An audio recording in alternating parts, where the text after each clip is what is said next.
പിതാവിൻ്റെയും പുത്രൻ്റെയും പരിശുദ്ധാത്മാവിൻ്റെയും നാമത്തിൽ ആമേൻ. എൻ്റെ പ്രിയപ്പെട്ടവരെ, ഇന്ന് ആഗസ്റ്റ് 6 വ്യാഴാഴ്ച. അമ്മേ പരിശുദ്ധ അമ്മേ, അമ്മേ പരിശുദ്ധമേ, ദൈവമാതാവേ, കൃപാസനത്തിലൂടെ ഞങ്ങൾക്കും ഞങ്ങളുടെ ദേശത്തിനും അമ്മ മധ്യസ്ഥം തേടി തന്ന എല്ലാ അനുഗ്രഹങ്ങൾക്കും കൃപകൾക്കും ഞങ്ങളിപ്പോൾ ഹൃദയം നിറഞ്ഞ നന്ദി പറയുന്നു. അമ്മേ പരിശുദ്ധമേ, ദൈവമാതാവേ, 2004 ഡിസംബർ 7 ഉച്ചകഴിഞ്ഞ് 2:30 കൃപാസനത്തിൽ സംഭവിച്ച അമ്മയുടെ പ്രത്യക്ഷപ്പെടലിനെ കുറിച്ച് തിരുസഭയ്ക്ക് സമർപ്പിച്ചിരിക്കുന്ന പഠനരേഖകളുടെ മേൽ സഭാത്മകമായ പഠനം ആരംഭിക്കുവാൻ ഞങ്ങൾ പ്രാർത്ഥിക്കുന്നു.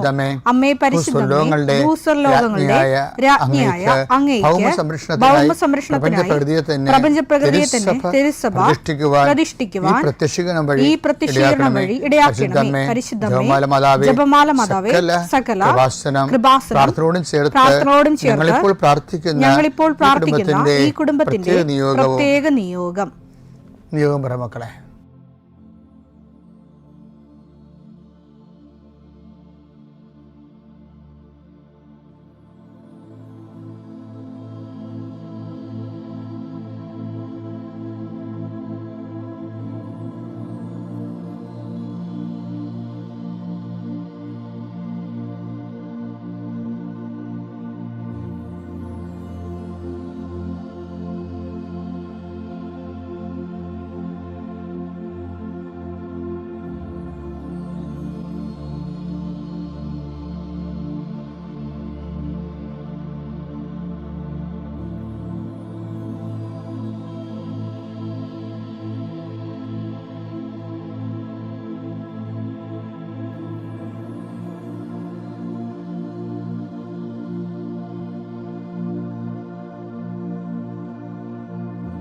അമ്മയുടെ പ്രത്യക്ഷീകരണത്തിന്റെ ഈ അനുഗ്രഹവേളയിൽ ഞങ്ങൾക്ക് സാധിച്ചു തരുവാൻ കനിയണമേ. ആമേൻ. വിശ്വാസ പ്രമാണം. സർവശക്തനായ പിതാവും ആകാശത്തിന്റെയും ഭൂമിയുടെയും സൃഷ്ടാവുമായ ദൈവത്തിൽ ഞാൻ വിശ്വസിക്കുന്നു. അവിടുത്തെ ഏകപുത്രനും ഞങ്ങളുടെ കർത്താവുമായ ഈശോമിശിഹായിലും ഞാൻ വിശ്വസിക്കുന്നു. ഈ പുത്രൻ പരിശുദ്ധാത്മാവിനാൽ ഗർഭസ്ഥനായി കന്യകാമറിയത്തിൽ നിന്ന് പിറന്ന് പൊന്തിയോസ് പീലാത്തോസിന്റെ കാലത്ത് പീഡകൾ സഹിച്ച് കുരിശിൽ തറയ്ക്കപ്പെട്ട് മരിച്ച് അടക്കപ്പെട്ട് പാതാളങ്ങളിൽ ഇറങ്ങി മരിച്ചവരുടെ ഇടയിൽ നിന്ന് 3-ാം നാൾ ഉയർത്ത് സ്വർഗത്തിലേക്ക് എഴുന്നള്ളി സർവശക്തിയുള്ള പിതാവായ ദൈവത്തിന്റെ വലതുഭാഗത്തിരിക്കുന്നു. അവിടെ നിന്ന് ജീവിക്കുന്നവരെയും മരിച്ചവരെയും വിധിക്കുവാൻ വരുമെന്നും ഞാൻ വിശ്വസിക്കുന്നു. പരിശുദ്ധാത്മാവിലും ഞാൻ വിശ്വസിക്കുന്നു. വിശുദ്ധ കത്തോലിക്കാ സഭയിലും പുണ്യവാന്മാരുടെ ഐക്യത്തിലും പാപങ്ങളുടെ മോചനത്തിലും ശരീരത്തിന്റെ ഉയർപ്പിലും നിത്യമായ ജീവിതത്തിലും ഞാൻ വിശ്വസിക്കുന്നു. ആമേൻ. സ്വർഗ്ഗസ്ഥനായ ഞങ്ങളുടെ പിതാവേ, അങ്ങയുടെ നാമം പൂജിതമാകണമേ. അങ്ങയുടെ രാജ്യം വരണമേ. അങ്ങയുടെ തിരുമനസ് സ്വർഗത്തിലെ പോലെ ഭൂമിയിലും ആകണമേ. അന്നു വേണ്ടുന്ന ആഹാരം ഇന്ന് ഞങ്ങൾക്ക് തരണമേ. ഞങ്ങളോട് തെറ്റ് ചെയ്യുന്നവരോട് ഞങ്ങൾ ക്ഷമിക്കുന്നത് പോലെ ഞങ്ങളുടെ തെറ്റുകൾ ഞങ്ങളോടും ക്ഷമിക്കണമേ. ഞങ്ങളെ പ്രലോഭനത്തിൽ ഉൾപ്പെടുത്തരുതേ, തിന്മയിൽ ഞങ്ങൾ രക്ഷിക്കണമേ. ആമേൻ. നന്മ നിറഞ്ഞ മറിയമേ, സ്വസ്തി. കർത്താവ് അങ്ങയുടെ കൂടെ സ്ത്രീകളിൽ അങ്ങ് അനുഗ്രഹിക്കപ്പെട്ടവളാകുന്നു. അങ്ങയുടെ ഉദരത്തിൻ ഫലമായി ഈശോ അനുഗ്രഹിക്കപ്പെട്ടവനാകുന്നു. പരിശുദ്ധ മറിയമേ, തമ്പുരാന്റെ അമ്മേ, പാപികളായ ഞങ്ങൾക്ക് വേണ്ടി ഇപ്പോഴും ഞങ്ങളുടെ മരണസമയത്തും തമ്പുരാനോട് അപേക്ഷിക്കണമേ. ആമേൻ. കർത്താവേ, നിന്റെ ഉന്നതമായ നാമത്തിന് സ്തോത്രം ചെയ്യുന്നു. കർത്താവേ, നിന്റെ വിശുദ്ധ പൗരോഹിത്യത്തെ മഹത്വപ്പെടുത്തണമേ. കർത്താവ്, ഈ പ്രഭാതത്തിലെ അങ്ങയുടെ മക്കളെ കാത്ത് കൊതിച്ചിരിക്കുകയാണ് ഈശോയെ, നിന്റെ വലതുകരത്തിൻ്റെ ഒരാശീർവാദം കിട്ടാൻ വേണ്ടി. കർത്താവ്, ഇന്ന് യാത്രക്കൊരുങ്ങുന്ന ഓരോ മക്കളുണ്ട്.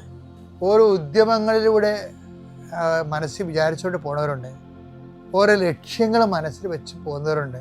കർത്താവേ, നിന്റെ തിരുമുറുവാർന്ന് ആണിപ്പെടുതാന്ന് വലതുകരം മക്കളുടെ ശിരസ് വെക്കണമേ. അവർ പോകുന്നിടത്തേക്കല്ല, നീ പോകുന്നിടത്തേക്കെല്ലാം ഞാൻ നിൻ്റെ കൂടെ വരുമെന്ന് കർത്താവ് അങ്ങ് പറഞ്ഞിട്ടുണ്ടല്ലോ ഈശോയെ.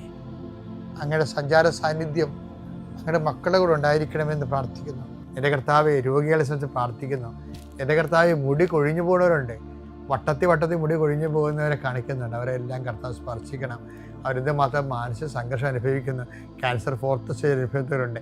കരളുവേദനക്കാരുണ്ട്, ഉദരവേദനക്കാരുണ്ട്, കണ്ണിന് കാഴ്ച മങ്ങുന്നവരുണ്ട്, മൂക്കിൽ ദശ വളരുന്നവരുണ്ട്. PCOD രോഗികളും ഫിസ്റ്റുല രോഗികളും അർസസ് രോഗികളും നടുവിന് വേദനയുള്ളവരും ഈശോയെ ഇടുപ്പലിന് വേദനയുള്ളവരുണ്ട്. അവരെ എല്ലാം നിന്റെ തിരുമുറുവാർന്ന വലത് കരത്താൽ സ്പർശിക്കണമെന്ന് പ്രാർത്ഥിക്കുന്നു. സാമ്പത്തിക തകർച്ചയുള്ളവരും ഓരോരോ ഇൻ്റർവ്യൂവിനും ടെസ്റ്റിനും വേണ്ടി പോകുന്നവരും അതിനെക്കുറിച്ച് പേടിയുള്ളവരും ട്രാൻസ്ഫർ കിട്ടിയവരും പോകാതിരിക്കാൻ നിവൃത്തിയില്ലാത്തവരും പോകേണ്ടി വരുന്നവരും അവർക്കും ഒരു കർത്താവ് സെറ്റിൽമെൻറ്റ് കൊടുക്കണമെന്ന് പ്രാർത്ഥിക്കുന്ന മക്കളില്ലാത്തവർ, വിവാഹം താമസിക്കുന്നവർ, കുടുംബസമാധാനം ഇല്ലാത്തവർ, ഭാര്യാഭർത്താക്കന്മാർ അകന്ന് താമസിക്കുന്നവർ, മക്കൾ ദുർനടപ്പിലായിപ്പോയവർ, തെറ്റായ വഴികളിൽ പെട്ടുപോയവർ എൻ്റെ കർത്താവിൻ്റെ ഉന്നതമായ നാമത്തിൽ സഭയുടെ അധികാരത്തിൽ കുരിശടയാളത്തിൽ ദൈവശക്തിയാൽ ഇന്നത്തെ ദിവസത്തെ കർത്താവ് നിങ്ങളെ അനുഗ്രഹിക്കട്ടെ. എൻ്റെ പ്രിയപ്പെട്ടവർ, ജെറമ്യാ 1:6 എടുത്തേ. അപ്പോൾ ഞാൻ പറഞ്ഞു ദൈവമായ കർത്താവേ ഞാൻ കേവലം ബാലനാണ്. ഞാൻ ആരെനിക്ക് വേണ്ടി പോകുമെന്ന് ചോദിച്ചില്ലേ, ആരെ ഞാൻ അയക്കുമെന്ന് പറഞ്ഞപ്പോൾ അതാണ് ദൈവത്തോട് പറയണത്.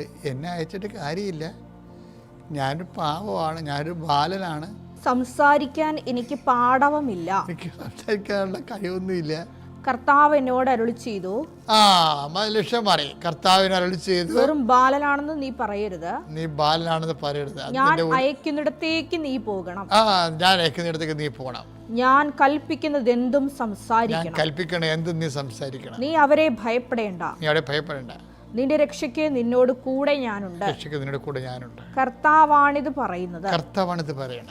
അത് പറഞ്ഞിട്ട് എന്താ ചെയ്തത്? അനന്തരം കർത്താവ് കൈ നീട്ടി എന്റെ അധരത്തിൽ സ്പർശിച്ചു, അരുളി ചെയ്തു. ഇതാ എന്റെ വചനങ്ങൾ നിന്റെ നാവിൽ ഞാൻ നിക്ഷേപിച്ചിരിക്കുന്നു.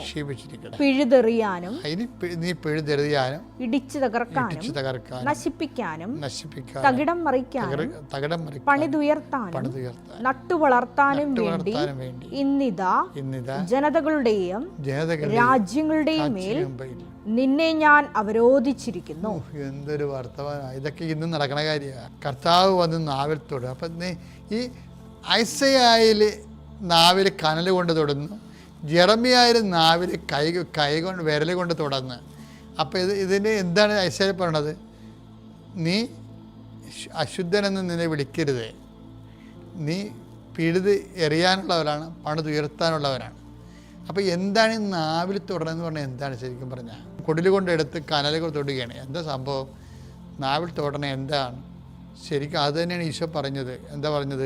യോഹന്നാൻ 15:3 ഞാൻ നിങ്ങളോട് പറഞ്ഞ വചനം നിമിത്തം നിങ്ങൾ ശുദ്ധിയുള്ളവരായിരിക്കുന്നു.